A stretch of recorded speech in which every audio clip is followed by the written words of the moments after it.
Apologies for the inconvenience, but I am not feeling well today. Could I possibly take a short rest? It's quite unfortunate that I'm under the weather, especially since I am working remotely and have a virtual meeting scheduled. Despite having to make such a request, which feels a bit embarrassing, I appreciate your understanding. Considering my pregnancy, it's kind of you to offer a break. Let's pause for 45 minutes and reconvene afterward. I'm genuinely thankful for your empathy and flexibility. Normally, such a break might not be allowed, but given the circumstances, I've decided to accept your kind offer and rest. Laying down for a bit should help me recover and return to work feeling refreshed. I've set my alarm for a half-hour nap, hoping it will do the trick. However, just as I was about to drift off, my mother-in-law unexpectedly entered my room, visibly upset. She accused me of neglecting my duties around the house in favor of spending time on my computer. Despite my attempts to explain that I was actually working and merely taking a necessary break due to my severe morning sickness, she didn't seem to believe me. Her reaction was harsh, criticizing me for what she perceived as laziness. In her anger, she misunderstood my situation entirely, even resorting to physical aggression, which was both shocking and dangerous, especially considering my pregnancy. Despite my pleas, she continued, misunderstanding my attempts to explain as backtalk. This confrontation escalated to a point where I felt my safety and that of my unborn child was at risk. Regrettably, I had to cancel the meeting abruptly to address this urgent situation. Just then, a concerned voice from my computer inquired about the commotion, which momentarily caught my mother-in-law off guard, her anger shifting to surprise. To give a bit of background about myself, my name is Sophia, and I'm 30 years old. After completing my education in a vocational school, I embarked on a career in IT. Despite my qualifications, I found the job challenging and often doubted my abilities, feeling overwhelmed and considering leaving my position. However, around 4 years into my role, just as I was about to discuss my resignation due to the toll it was taking on me both physically and mentally, my boss proposed a different path. He recognized my contributions and offered me the opportunity to lead a new project, acknowledging my hard work and potential, which was a pivotal moment in my career. Feeling uncertain, I shared my doubts with my boss, confessing that taking on a new project seemed daunting, especially since I was on the verge of resigning. I couldn't imagine anyone entrusting me with such a significant responsibility given my hesitations. To my surprise, my boss reassured me, stating that it's natural not to be able to tackle everything solo and that teamwork was the key to success. He mentioned he had already found a collaborator for me and excused himself to fetch my new partner. The wait filled me with curiosity and a bit of anxiety about who my boss would bring. About 22 minutes later, he returned, introducing me to Jerry, my project partner. Jerry greeted me with a friendly smile, and I was immediately struck by his warm presence and good looks. As we got acquainted, I learned that Jerry, despite being from a different department, had an excellent reputation and was well regarded by both his peers and juniors. Our boss tasked us with making the project a success and left us to decide our approach. Alone with Jerry, I felt a mix of excitement and nerves, expressing my hope that I wouldn't hinder our progress. Jerry, ever the optimist, assured me we'd support each other and succeed together. Working with Jerry was a breath of fresh air. He excelled in interactions with clients, handling sales and presentations, while I focused on the technical aspects, developing systems as needed. Our collaboration not only pushed the project forward, but also brought us closer personally. We began spending time together outside of work, enjoying each other's company in a more relaxed setting, which naturally evolved into a romantic relationship. 2 months later, we completed the project to acclaim within the company, reinforcing my belief in my professional abilities and the value of perseverance. 2 years into our relationship, Jerry proposed, expressing his desire for my support in all aspects of life. Despite my limited experience in relationships, I was touched by his commitment and, feeling more content than ever, I happily accepted his proposal. Eager to share our happiness, we visited Jerry's family home to introduce ourselves. Upon arrival, Jerry's father welcomed us warmly, complimenting my appearance and inviting us in with open arms. His kindness made me optimistic about meeting my mother-in-law, hoping she would be just as welcoming. As we made our way to the living room, I couldn't help but feel a mix of excitement and nerves about the new chapter in my life. Upon meeting my mother-in-law for the first time, I introduced myself with enthusiasm and respect, hoping for a warm reception. Yet, she seemed to dismiss my presence, focusing on the television instead of acknowledging me.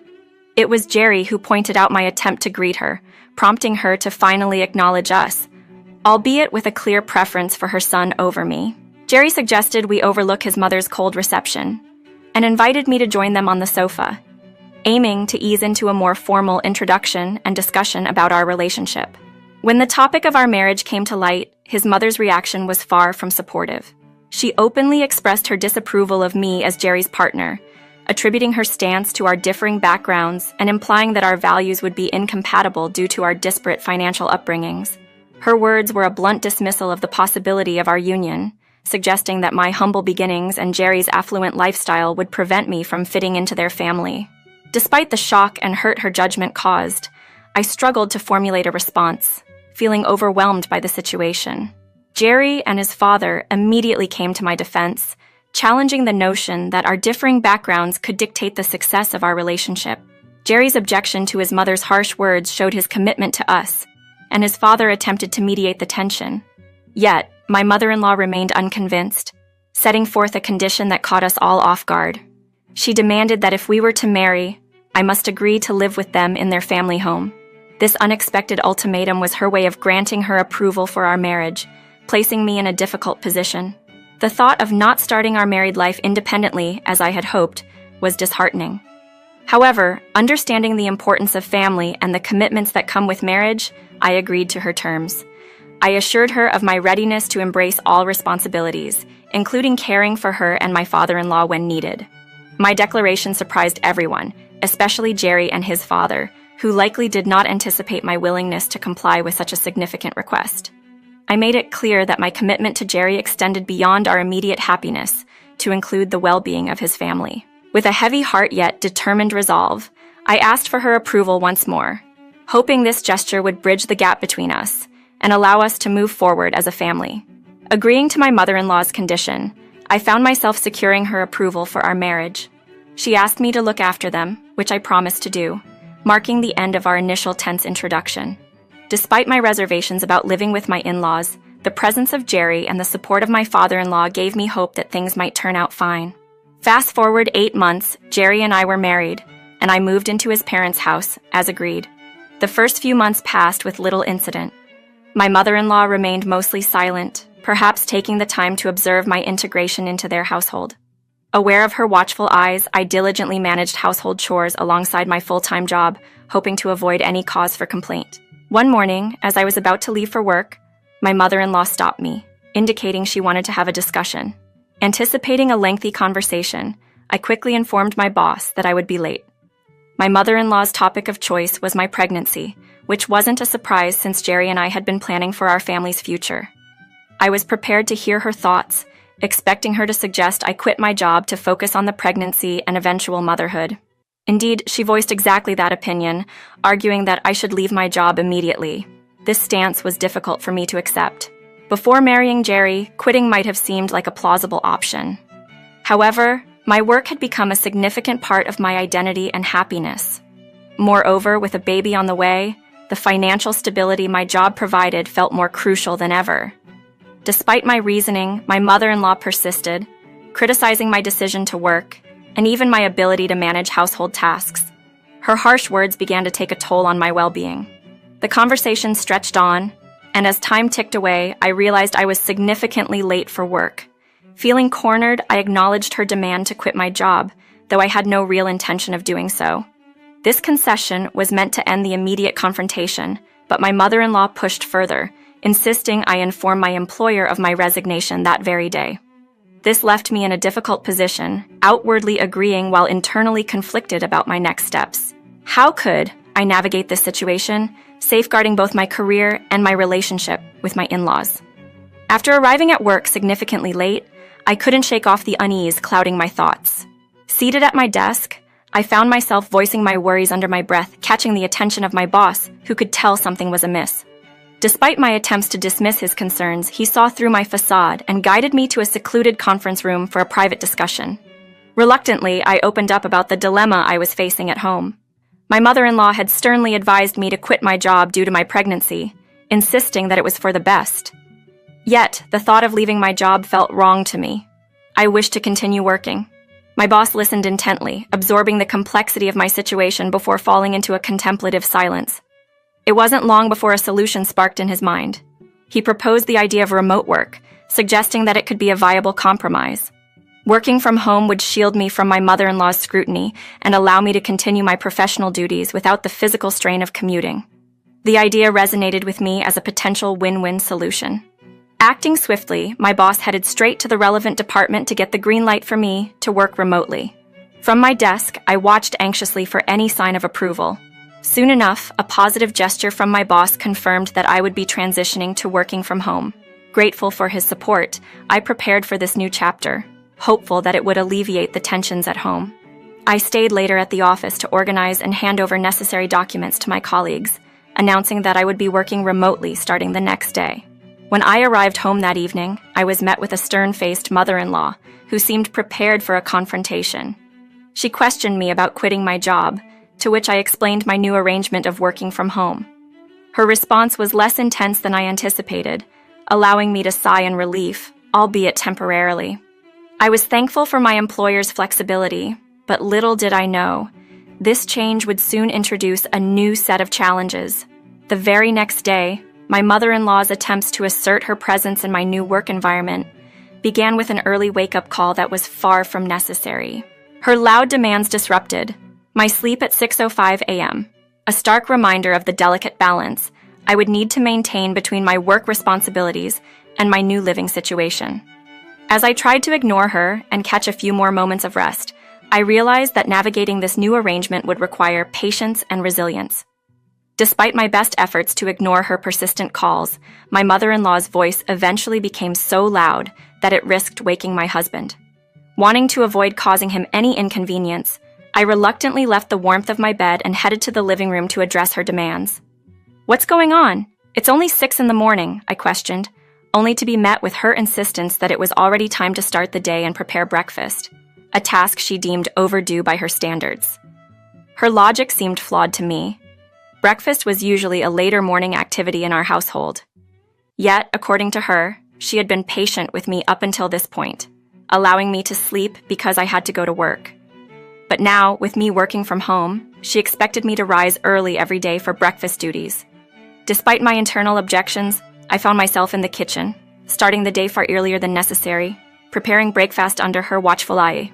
After announcing that breakfast was ready, my mother-in-law critiqued both the timeliness and quality of the meal, particularly targeting the soup for being too salty. Defending my cooking, I tried to explain that I had followed the usual recipe, but her mind seemed made up, using this as a pretext to offer me a lesson in housekeeping, a proposal I accepted with a heavy heart, hoping to keep the peace. Her lessons soon proved to be a series of exhaustive demands that extended well beyond the kitchen. Once my husband and father-in-law departed for work, I had hoped to start my remote work. However, my mother-in-law had other plans, insisting on a thorough completion of household chores before I could even think about sitting down at my computer. Her understanding of work was fundamentally different from mine, equating value only with physical labor, dismissing the legitimacy of remote work as inconsequential. Feeling cornered, I complied with her instructions, putting aside my professional responsibilities to tackle the cleaning and laundry, despite her continuous dissatisfaction with my efforts. She demanded a level of cleanliness that she herself did not adhere to, critiquing my use of the vacuum and insisting on more traditional methods of cleaning, which consumed even more of my time. After hours of household chores, I finally returned to my desk, eager to catch up on my work. Yet the reprieve was short-lived. My mother-in-law's voice soon echoed once again, summoning me from my work with an urgency that left me wondering what possible task awaited me this time. The cycle of interruptions made it clear. Balancing my remote work with her expectations was going to be an ongoing challenge, requiring patience, tact, and perhaps a new strategy. My attempts to balance work with my mother-in-law's demands reached a boiling point when she interrupted me once again, asking for tea while I was deeply engrossed in my work. Frustrated and unable to contain my feelings any longer, I asked if she could possibly make it herself, given that I was in the middle of something important. This honest expression of my boundaries was met with an exaggeratedly negative response from her, accusing me of being disrespectful and lazy, mistaking my work on the computer for leisure. The situation escalated quickly when she, in a burst of anger, physically grabbed my shirt. Although she didn't go as far as to hit me, the threat of violence hung heavily in the air. I managed to defuse the situation with an apology, but this incident marked a turning point. From then on, my mother-in-law seemed to assert her dominance more aggressively, summoning me for increasingly petty tasks, treating me more like a servant than a family member. Despite pleading with my husband and father-in-law to intervene, their presence did little to curb her behavior as she cleverly concealed her true nature around them. Months of enduring this treatment left me both physically and emotionally drained. However, a particularly distressing incident occurred on a day when I had diligently completed all my chores early in anticipation of an important online meeting. Just as the meeting was about to start, I felt suddenly ill and had to request a short break, a request that was kindly granted by the meeting leader. As I lay down to rest, my room door flew open, and my mother-in-law stormed in, accusing me of shirking my duties under the guise of work. Despite my attempts to explain that I was genuinely unwell and had already completed the household tasks, she launched into a tirade, questioning the legitimacy of my work and accusing me of lying. Her anger escalated to a shocking act of violence as she began to physically assault me, endangering not just my well-being but also that of my unborn child. In a desperate attempt to protect myself and my baby, I had no choice but to cancel the meeting and seek safety. In this moment of crisis, a voice from my computer offered a brief distraction, but it did little to deter my mother-in-law's fury. Her actions, driven by misunderstanding and a refusal to acknowledge the legitimacy of my work and health needs, underscored the severity of the situation, leaving me in a position where I had to reevaluate my living situation and seek a resolution to ensure the safety and well-being of both myself and my child. In a dramatic turn of events, my confrontation with my mother-in-law reached its climax when, after enduring months of mistreatment, an unexpected ally emerged. As I lay on the bed feeling vulnerable and wronged, my plea for help was unexpectedly broadcasted through the open meeting screen, capturing the attention of my father-in-law who witnessed the entire ordeal. Reacting swiftly to what he had seen, my father-in-law rushed home, determined to put an end to the abuse. The room was charged with tension as he confronted my mother-in-law, demanding an explanation for her actions. His presence was formidable, echoing the authority he wielded in his professional life, yet it was clear that his outrage stemmed from a place of protective concern for both me and the unborn child. My mother-in-law, caught off guard and unable to justify her behavior, attempted to defend herself. The situation escalated when my father-in-law revealed his direct involvement in the project that had brought me into the meeting, a project that symbolized a collaborative effort between our companies and highlighted the importance of my work. The revelation that my professional contributions were integral to a project of such significance seemed to momentarily shift the power dynamics within the room. Yet, the scene took a concerning turn when, in a moment of misguided retribution, my father-in-law mimicked my mother-in-law's earlier actions against me. Despite his intentions, I couldn't condone the violence and intervened, urging him to stop. Grateful for his support, but unwilling to see harm come to anyone else. In the aftermath, I found the courage to address my mother-in-law directly, challenging her dismissive attitude toward my work and asserting my autonomy. I explained the necessity of my job and the steps I had taken to adapt my working conditions, emphasizing that her demands had repercussions beyond our household. My words were an assertion of my independence, that I was neither her servant nor someone to be belittled or controlled. Her response to my defiance was predictable. Yet in that moment, I stood my ground, empowered by the validation of my work and the support of my family. The confrontation served as a pivotal moment, one that redefined the boundaries within our household and marked a new chapter in my journey toward balancing my professional ambitions with my personal life. In a moment of confrontation, I stood my ground against my mother-in-law's attempt to physically intimidate me once more. Instead of succumbing to fear, I firmly caught her wrist, warning her against underestimating me due to my apparent calm demeanor. My assertion of self-defense seemed to take her by surprise, leading to a moment of realization for her. She looked defeated and agreed to my request to inform the person in charge of the meeting about its cancellation, allowing me some peace to concentrate on my work. Later, as my father-in-law returned to his professional commitments, I noticed a significant shift in my mother-in-law's behavior. She no longer interfered with me. This newfound tranquility allowed me to make remarkable progress in my work, undisturbed, a stark contrast to the previous months of constant interruptions. That evening, as I was preparing dinner, my husband and father-in-law arrived home. My husband expressed concern for my well-being, having been briefed by his father about the day's events. Despite the tension, I reassured him that I was all right. However, he felt a family discussion was necessary and summoned everyone to the living room. As we gathered, the atmosphere was tense, especially around my mother-in-law, who seemed anxious about the impending conversation. My husband directly addressed the day's events, prompting my mother-in-law to admit her actions. This confession seemed to weigh heavily on him, marking a moment of realization about the extent of her behavior towards me. The silence was then broken by my father-in-law's declaration of his intention to divorce, acknowledging his part in allowing the situation to escalate to this point. The announcement shocked everyone, especially my mother-in-law, who pleaded for reconsideration, but my father-in-law stood firm in his decision. The following days saw the agreement of the divorce being put into action, with plans to remove my mother-in-law from the home. As she prepared to leave, burdened with her belongings, she sought closure, thanking me for the time spent together. At this moment, I felt compelled to address her one last time, not out of forgiveness, but perhaps to offer a final piece of advice or closure.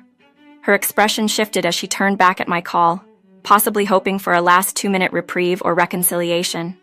However, my words for her were not of forgiveness, but a reminder of the consequences of her actions, emphasizing the importance of respect and understanding within a family. This encounter, though brief, was a poignant reminder of the complex dynamics that had unfolded and the transformative journey we had all embarked on as a result of these tumultuous events. After my mother-in-law left the house, carrying the weight of her actions and the consequences they brought, I couldn't help but feel a mix of relief and contemplation. The idea of seeking legal action against her crossed my mind, especially after her reckless behavior, but I chose a path of restraint. Instead, I sought reassurance from my father-in-law, wondering if the decision for him to divorce her was truly what he wanted. His response, filled with regret for not recognizing her true nature sooner, affirmed the necessity of the separation. In the weeks that followed, the absence of my mother-in-law brought a newfound peace to the household. My work flourished without interruption, and the project initiated by my father-in-law's company progressed smoothly. While curiosity about my mother-in-law's current situation lingered, it was a distant concern compared to the tranquility and focus I now enjoyed. The question of her well-being finally found its moment over dinner one evening when my husband inquired about her. My father-in-law, with a hint of concern and curiosity in his voice, shared that he had visited her. The description of her living conditions, marked by disarray and a reliance on convenience store meals, painted a stark contrast to the life she once led. Her current employment at a supermarket, supplemented by a pension, suggested a significant adjustment from her previous lifestyle. This revelation brought mixed emotions. While there was a part of me that felt vindicated, another part couldn't help but reflect on the drastic changes she had undergone. The knowledge that she was struggling did not bring joy but a complex sense of closure. The focus now shifted to the future, particularly to the arrival of our daughter. The commitment to providing a nurturing, positive environment for her became my primary focus, ensuring she would grow up in a household defined by love, respect, and stability, far removed from the turmoil of the past. As I anticipated the birth of our daughter, the resolve to shield her from negative influences strengthened. The experience with my mother-in-law served as a poignant reminder of the values and environment I wished to cultivate for our growing family. With this vision in mind, I looked forward to welcoming our new addition with optimism and open arms.